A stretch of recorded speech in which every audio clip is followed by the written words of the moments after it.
नमस्कार, आवाज़ इंडिया में आप सभी का स्वागत है। आप देख रहे हैं देश दुनिया से जुड़े 20 बड़े अपडेट्स और मैं हूं मिधावी।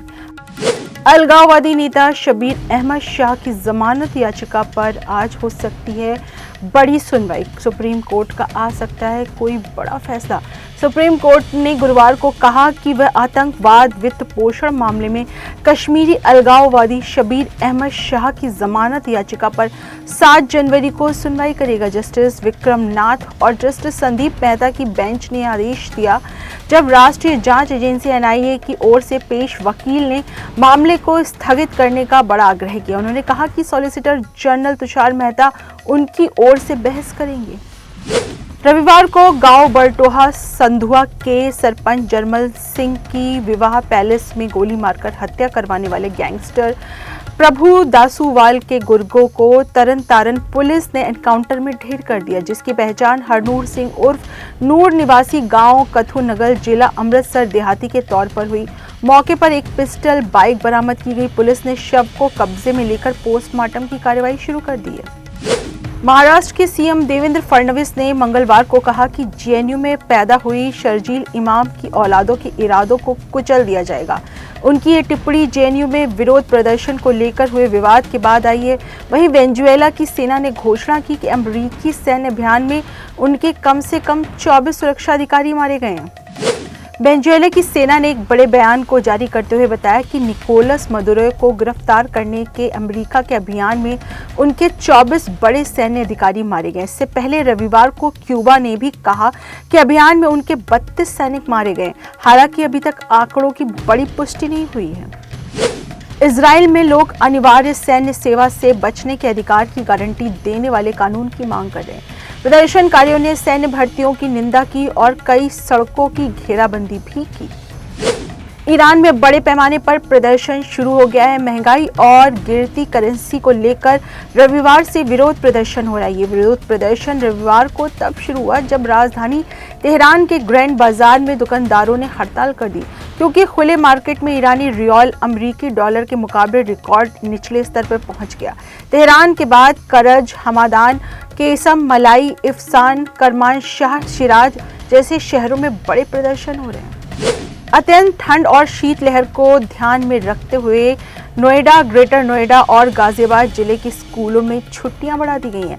अब 8वीं तक के सभी स्कूलों में तकरीबन 10 जनवरी तक बड़ा अवकाश रहेगा। करीब 2 महीने बाद इजराइल और सीरिया पेरिस में फिर से बातचीत करने जा रहे हैं। अमेरिका के राष्ट्रपति डोनाल्ड ट्रंप की पहल पर शुरू हो रही इस वार्ता का मकसद सीमा सुरक्षा समझौता करना, दक्षिण सीरिया के सैन्यीकरण को खत्म करने और इजराइल की सेना की वापसी पर बड़ी चर्चा होगी।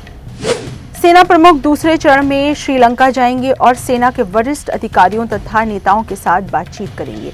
श्रीलंका सेना के प्रमुख से मुलाकात भी करेंगे। जनरल द्विवेदी रक्षा सेवा कमान और स्टाफ कॉलेज में अधिकारियों को संबोधित भी करेंगे।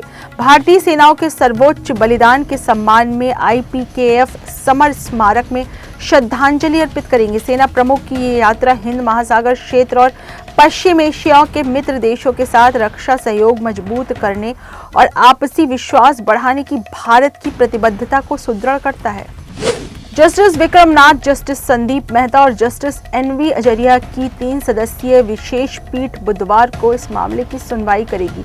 शैक्षणिक संस्थानों, अस्पतालों और रेलवे स्टेशन में संस्थागत क्षेत्रों में कुत्ते के काटने की घटनाओं से चिंताजनक वृद्धि को देखते हुए सुप्रीम कोर्ट ने पिछले वर्ष 7 नवंबर को आवारा कुत्तों को उचित नसबंदी और टीकाकरण के बाद उन्हें तुरंत निर्धारित आश्रय स्थलों में स्थानांतरित करने का बड़ा निर्देश दिया था। आर्थिक राजधानी मुंबई के बांद्रा पूर्व इलाके से एक राहत भरी खबर सामने आई है। मंगलवार रात एक बहुमंजिला आवासीय इमारत में भीषण आग लग गई। हालांकि दमकल विभाग की त्वरित कार्रवाई के कारण किसी भी प्रकार की जनहानि नहीं हुई है और समय रहते स्थिति को नियंत्रित कर लिया गया है। मौसम विभाग ने अगले कुछ दिनों तक शीतलहर और घने कोहरे के पूर्वानुमान को देखते हुए जिला प्रशासन ने राजधानी के कक्षा 8 तक के सभी स्कूलों को 8 जनवरी तक के लिए बंद रखने के आदेश जारी किए। कक्षा 9 से 12 तक की कक्षाओं को 10 से 3 बजे तक संचालित किया जा सकेगा। इस दौरान स्कूल में ठंड से बचाव के पर्याप्त इंतजाम भी करने होंगे। इससे पहले 5 जनवरी तक स्कूलों को बंद रखने का आदेश था, लेकिन लखनऊ में ठंड और पूर्वानुमान को देखते हुए डीएम विशाखा जी ने ये आदेश और जारी किया है। अमेरिकी राष्ट्रपति डोनाल्ड ट्रंप ने भारत द्वारा रूसी तेल की खरीद को लेकर एक बार फिर नाराजगी जताई। इस बीच उन्होंने कहा कि प्रधानमंत्री नरेंद्र मोदी से उनके रिश्ते अच्छे हैं, लेकिन भारत को ज्यादा टैरिफ चुकाना पड़ रहा है, इसलिए पीएम मोदी उनसे खुश नहीं हैं।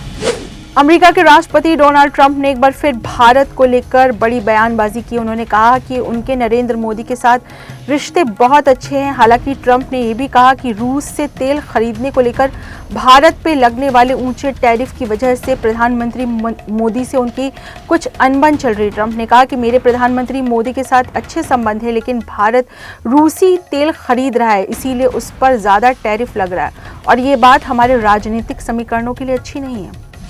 तुर्कमान गेट के पास रामलीला मैदान में सड़क, फुटपाथ, बारात घर, पार्किंग स्थल और एक निजी डायग्नोस्टिक सेंटर सहित अन्य अतिक्रमण हटाने का दिल्ली हाई कोर्ट ने दिल्ली नगर निगम ने और लोक निर्माण विभाग ने बड़े निर्देश दे दिए।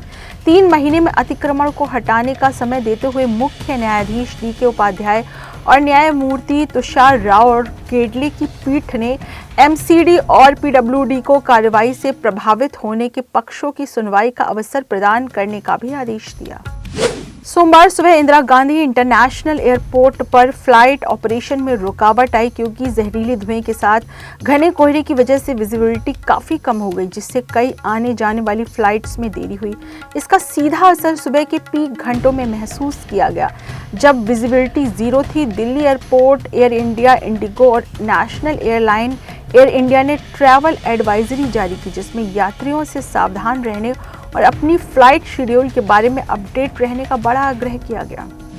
अमेरिकी हमले में वेनेजुएला के पूर्व राष्ट्रपति निकोलस मदुरो की गिरफ्तारी के दौरान क्यूबा के 32 सैनिक मारे गए। क्यूबा ने इसे आपराधिक हमला बताते हुए 2 दिन का राष्ट्रीय शोक घोषित किया है।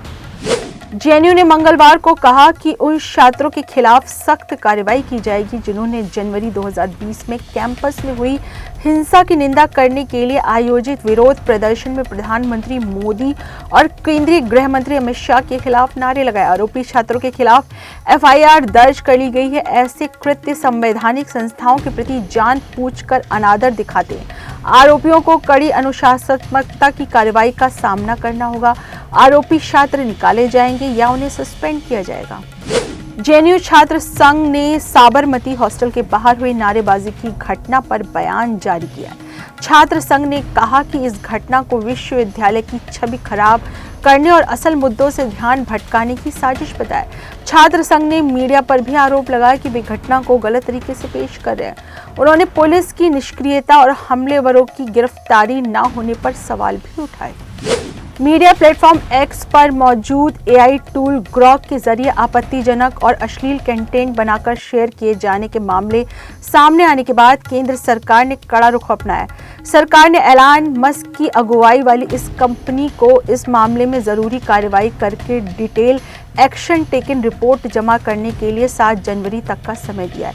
इससे पहले IT मंत्रालय ने X को चेतावनी दी थी कि अगर ऐसे कंटेंट को फौरन हटाया नहीं गया तो बड़ी कानूनी कार्रवाई भी हो सकती है। आज आवाज इंडिया में देश दुनिया से जुड़े 20 बड़े अपडेट्स में इतना। एक बार फिर हाजिर होंगे बड़ी खबरों के साथ।